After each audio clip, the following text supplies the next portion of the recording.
يوم لا ينفع مال ولا بنون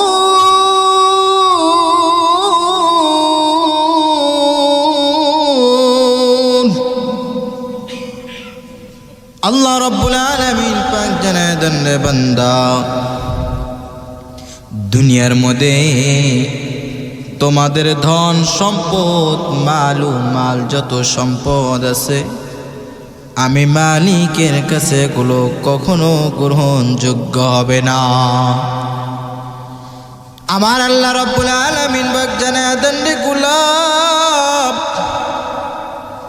দুনিয়ার মধ্যে তুমি কার জন্য টাকা ইনকাম করো, দুনিয়ার মধ্যে তুমি কার জন্য টাকা পয়সা অর্থ সম্পদ জমা জমি করো রে? এ মানুষ, আমার আল্লাহ রাব্বুল আলামিন পবিত্র কোরআনুল কারীমের মধ্যে তো নিজে ঘোষণা করলেন, মালু, কাল কিয়ামতের ময়দান এমন একটা দিন তোমাদের সামনে অপেক্ষা করতেছে। ওই দিনে তোমার মাল ধন সম্পদ, তোমার সন্তান সন্ততি মা বাবা আমি মালিকের কাছে কখনো গ্রহণযোগ্য হবে না। আমার আল্লাহ রাব্বুল আলামিন জানায় দেন রে গোলাম, কাল ওই কিয়ামতের ময়দানে আমি আল্লাহ রাব্বুল আলামিন সমস্ত আমার বান্দা বান্দিকে প্রশ্ন করব, এ বান্দা, দুনিয়ার মধ্যে আমি আল্লাহ রাব্বুল আলামিন তোমাকে কত সুন্দর হায়াত দান করে দিলাম, আমি আল্লাহ তোমাকে কত সুন্দর সৃষ্টি করে জমিনের মধ্যে একটা দামি মানুষ হিসেবে পাঠায় দিলাম। এ মানুষ, আমার আল্লাহ তাআলা বলবেন, বান্দা, শুধু তাই নয়, আমি আল্লাহ রাব্বুল আলামিন তোমাকে আমি আল্লাহ তাআলা কত নিয়ামত দান করে দিয়েছি, আমি আল্লাহ রাব্বুল আলামিন তোর জন্য কত রিজিকের ব্যবস্থা করে দিয়েছি। এ বান্দা, তুই একটা দামি জাত ছিলি, আমি আল্লাহ রাব্বুল আলামিন তোকে একটা দামি মানুষ হিসেবে দুনিয়ার মধ্যে বানাইলাম। এ বান্দা, তুই আমার খাইছো, আমার দিন ব্যবহার করছো, রাত ব্যবহার করেছো, আমার ঘুম ব্যবহার করেছো, বল তুই আমার এত কিছু ব্যবহার করলি, আর আমি আল্লাহর জন্য তুই দুনিয়ার মধ্যে কি করেছ? এ মুসলমান ভাইরা, আমার বয়ানটা ভালো করে শুনো। আমার আল্লাহ রাব্বুল আলামিন প্রশ্ন করবে, বল তুই আমার জন্য কি করেছো? কত সম্পদওয়ালা ব্যক্তিরা দাঁড়ায়া বলবে, ও আল্লাহ, এরা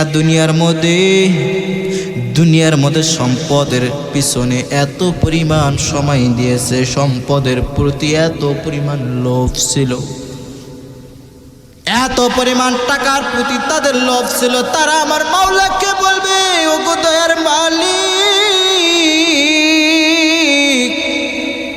দুনিয়ার মধ্যে আমার বাবা বড় মন্ত্রী ছিল, দুনিয়ার মধ্যে আমি অনেক বড় একটা সম্পদওয়ালার মালিক ছিলাম, ওগো আল্লাহ, আমি এত পরিমাণ সম্পদের মালিক ছিলাম, এই সম্পদগুলো পাওয়ার কারণে আমি দুনিয়ার মধ্যে আপনার ইবাদত করতে পারি নাই, নামাজ পড়তে পারি নাই, ওগো আল্লাহ, আপনি আমাকে মাফ কইরা দেন। আমার আল্লাহ রাব্বুল আলামিন বলবে, এ নাফরমান বান্দা, তুই তো মিথ্যা বলেছ, কারণ আমি আল্লাহ রাব্বুল আলামিন এত পরিমাণ সম্পদ তোকে দিয়ে দিলাম, এত পরিমাণ সম্পদ আমি আল্লাহ তাআলা তোকে দান করে দিলাম। এ বান্দা, তুই আমার এত নিয়ামত পেয়েছো, চাইলেই তুই পারতি এই সম্পদগুলো ইতিমদেরকে দিতে, তুই চাইলেই পারতি অসহায় গরিবদেরকে এই সম্পদের টাকা খাওয়াইতে, তুই চাইলেই পারতি আমি মালিকের ইবাদত করতে। কিন্তু বান্দা, তুই ইচ্ছাকৃতভাবে তুই আমার ইবাদত নামাজ পড়ো নাই। মুসলমান ভাইরা আমার, দুনিয়ার মধ্যে যারা ধনী ছিল, সম্পদের মালিক ছিল, আমার মালিকের কাছে এরা এইভাবে বলবে, আমার আল্লাহ বলেন, বান্দারে, দুনিয়ার মধ্যে আমি এত সম্পদের মালিক বানাইলাম, দুনিয়ার মধ্যে আমি আল্লাহ রব্বুল আলামিন এত টাকা পয়সার মালিক বানাইলাম, বান্দা তুই ইচ্ছাকৃতভাবে তুই আমার ইবাদত করো নাই। সাথে সাথে আমার আল্লাহ রব্বুল আলামিন নবী পিতা ইব্রাহিম আলাইহিস সালাতু ওয়াস সালামকে দাঁড় করায়া দিবে। ওই ধনী ব্যক্তির সামনে দাঁড় করায়া দিবে। তাকায়া দেখ ও নাফরমান, তাকায়া দেখ, আমি আল্লাহ তাকেও তো দুনিয়ার মধ্যে সৃষ্টি করে পাঠায় দিয়েছি, তুই কি তার চাইতে বড় সম্পদওয়ালা ব্যক্তি ছিলি? মুসলমান ভাইরা আমার আল্লাহ রব্বুল আলামিন ইব্রাহিম নবী আলাইহিস সালাতু ওয়াস সালামকে এত পরিমাণ সম্পদের মালিক বানাইতেন, এত পরিমাণ সম্পদের মালিক আমার আল্লাহ রব্বুল আলামিন পিতা ইব্রাহিম নবীকে দিয়েছিলেন। আমার আল্লাহ তাআলা বলবেন, বান্দারে, তার চাইতে বেশি কিন্তু তুই সম্পদওয়ালা ব্যক্তি ছিলি না। তাকায়া দেখ, আমার পয়গম্বর তার এত ধন সম্পদ থাকা সত্ত্বেও সে আমি মালিককে এক মুহূর্তের জন্য ভুলে যাই নাই। আমি মালিক এত সম্পদের মালিক বানাইছিলাম, তুই কি জানো আমি আল্লাহ তাআলাকে এত ভালোবাসতো, আমি আল্লাহ তাআলার ইবাদতে এত মগ্ন ছিল রে বান্দা, চাইলে তুই পারতি, কিন্তু তুই ইচ্ছাকৃতভাবে করস নাই। আমার আল্লাহ রাব্বুল আলামিন ইব্রাহিম নবীকে এত পরিমাণ সম্পদের মালিক বানাইলেন। এ মানুষ, ইব্রাহিম নবীর এত পরিমাণ সম্পদ ছিল, এত পরিমাণ সম্পদ ছিল, এত পরিমাণ সম্পদ ছিল। আমার আল্লাহ তাআলা বলেন, আমি আমার ইব্রাহিম নবীকে একটা উপাধি দিয়েছিলাম, তার নাম আমি আল্লাহ তাআলা ভালোবেসে খলিলুল্লাহ নাম দিয়েছিলাম। আমার আল্লাহ রব্বুল আলামিন ইব্রাহিম নবীকে খলিলুল্লাহ উপাধি দিয়েছিলেন ভালোবেসে। এর নবীর উম্মত ইব্রাহিম নবী আলাইহিস সালাতু ওয়াস সালাম একদিন বাড়ির মধ্যে বসে আছেন, হঠাৎ করে সাইডে কে যেন আল্লাহর গুণগান গাইতেছে, আল্লাহর গুণগান গাইতেছে। এত সুন্দর গুণগান সে জীবনে আর কোনো দিন শোনে নাই। ইব্রাহিম নবী তাকায় তাকায় দেখেন, এর নবীর উম্মত ইব্রাহিম নবী বাড়ির পাশে কে যেন গুনগুন করে আওয়াজ করে। আমার আল্লাহ রাব্বুল আলামিন এই দিকে ইব্রাহিম নবীকে পরীক্ষা করার জন্য একজন ফেরেশতা পাঠিয়েছিলেন এই আল্লাহর গুণগান গাওয়ার জন্য। ফেরেশতারা একদিন বলে, ওগো আল্লাহ, আপনি ইব্রাহিম নবীকে খলিলুল্লাহ কেন উপাধি দিয়েছেন? এ খলিলুল্লাহ হওয়ার তো ইব্রাহিম নবী যোগ্যতা রাখে না। ও ফেরেশতার দল, কি জানো আমার ইব্রাহিম আমাকে কি পরিমাণ ভালোবাসে? তোমরা কি জানো? ইব্রাহিম নবী আমার প্রতি এত পরিমাণে ইবাদত করে, এত পরিমাণ মগ্ন, আমাকে আমি আল্লাহ তাআলাকে এত পরিমাণ ভালোবাসে। এই জন্য আমি আল্লাহ রাব্বুল আলামিন ভালোবেসে ইব্রাহিম নবীকে খলিলুল্লাহ উপাধি দিয়েছি। ফেরেশতারা এটা বিশ্বাস করতে পারে না। তারা বলে, ও আল্লাহ, আমরা বিশ্বাস করতে পারি না, তবে আমরা পরীক্ষা করতে চাই। নবী ইব্রাহিম আলাইহিস সালাতু ওয়াস সালাম বাড়ির মধ্যে বসে আছেন, কে যেন আওয়াজ করে আল্লাহর গুণগান গাইতেছে। একজন ফেরেশতা পরীক্ষা করার জন্য এসেছে। ইব্রাহিম নবী ঘর থেকে বের হইয়া হঠাৎ করে তার সামনে গেল। এত মজা লাগে, এত মজা লাগে শুনতে, এত মজা লাগে। ইব্রাহিম নবী বলেন, এত সুন্দর আল্লাহ তাআলার গুণগান গাও আমি আর কোনো দিন শুনি না। ইব্রাহিম নবী কাছে চলে গেলেন, হঠাৎ করে থামিয়ে দিলেন। এই দিকে ইব্রাহিম নবী ডাক দিয়ে বলে, তুমি কে? এত সুন্দর গুণগান গাইছো আমি জীবনে কোনোদিন শুনি নাই। এত সুন্দর গুণগান তুমি কেন বন্ধ করলা? একটু গাও গাও, আমি একটু শুনি। ওই মানুষটা আর কোনো কথা বলে না, কোনো কথা বলে না, এইভাবে বলে। আর ইব্রাহিম নবী আমার আল্লাহ তাআলার প্রতি এত পরিমাণ আকর্ষণ বেড়ে গেল, কারণ আমার আল্লাহ তাআলার গুণগান গাইতেছে।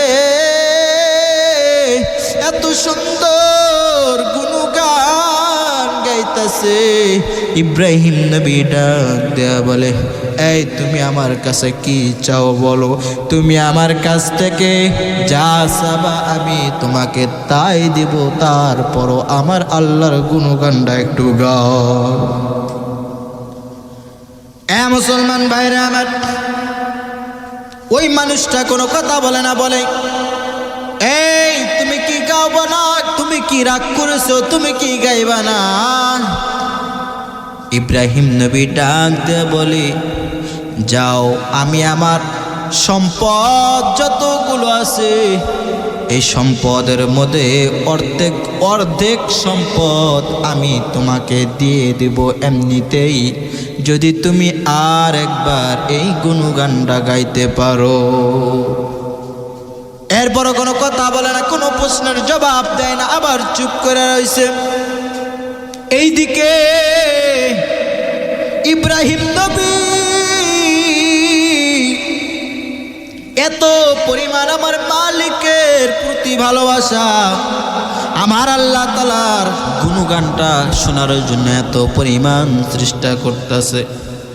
এত পরিমাণ চেষ্টা করার পরও মানুষটা যখন আর বলে না, ইব্রাহিম নবী বলে, এই শোনাও, যেহেতু আমি অর্ধেক সম্পদ দিব, অর্ধেক আমার ধন সম্পদ দিব, তুমি যেহেতু তাও খুশি হও নাই, তুমি যেহেতু খুশি হও নাই, এই জন্য আমি জানি তুমি বলতেছো না, তাহলে ঠিক আছে, আমি তোমাকে কথা দিলাম, তুমি যদি একবার আমার এই মালিকের নামে গুণগানটা গাইতে পারো,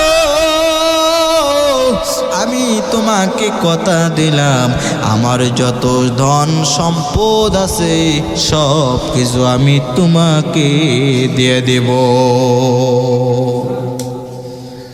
মুসলমান ভাইরা আমার, ও যুবক, ফেরেশতা হঠাৎ করে উধাও হয়ে গেল। ইব্রাহিম নবী দেখলেন হঠাৎ করে ফেরেশতা চলে গেল, নাই।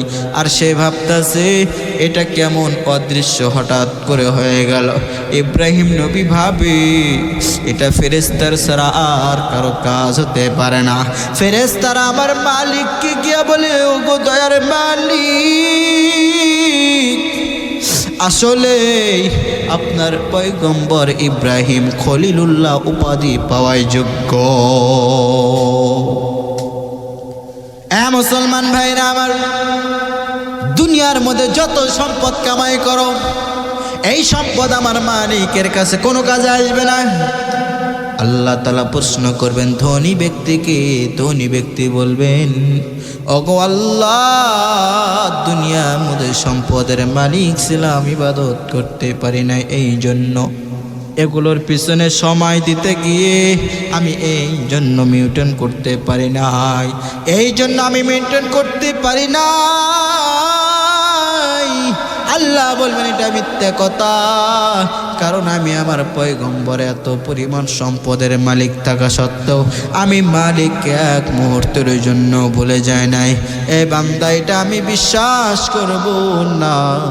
আমার আল্লাহ তাআলা ফেরেশতাদেরকে ডাক দেয়া বলে, ও জাহান্নামী ফেরেশতার দল, এই নাফরমান বান্দাটা কি তোমরা টেনে হিসড়ে ওই জাহান্নামের মধ্যে নিক্ষেপ করে দাও।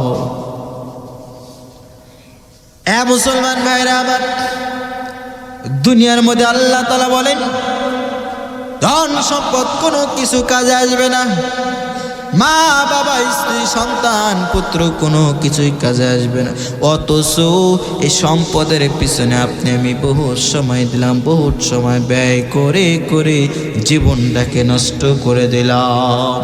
এই সম্পদওয়ালা ব্যক্তি বয়ানটা যদি তুমি আমার শুনে থাকো, আজ থেকে তওবা করে নাও, কোনো দিন আমার মাওলাকে এক মুহূর্তের জন্য ভুলে যাবা না।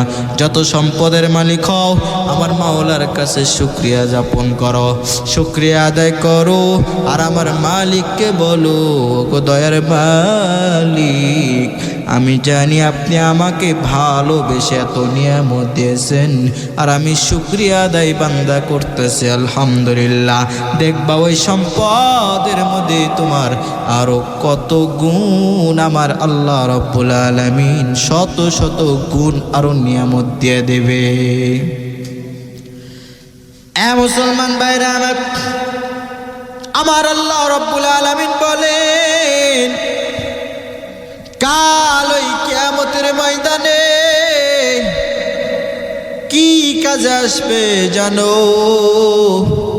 আমার আল্লাহ রাব্বুল আলামিন এটাও কোরআনুল কারীমের মধ্যে বলেছেন, ইল্লা মান আতাল্লাহ বিকলবিন সালিম।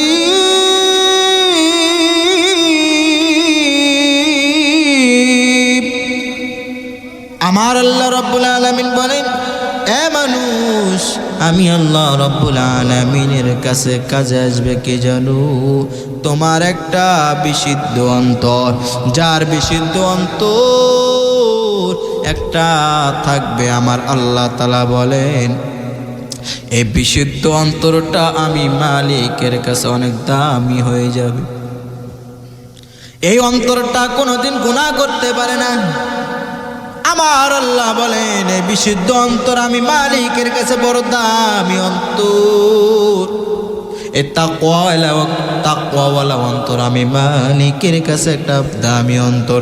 আল্লাহ তাআলা বলেন, এই অন্তরগুলো যার পরিষ্কার থাকবে, এই অন্তরগুলো যার পাক পবিত্র থাকবে, গুনাহ থাকবে না, আমি আল্লাহ রাব্বুল আলামিন এই অন্তরগুলোকে আমার জান্নাতের মধ্যে দিয়ে দেব।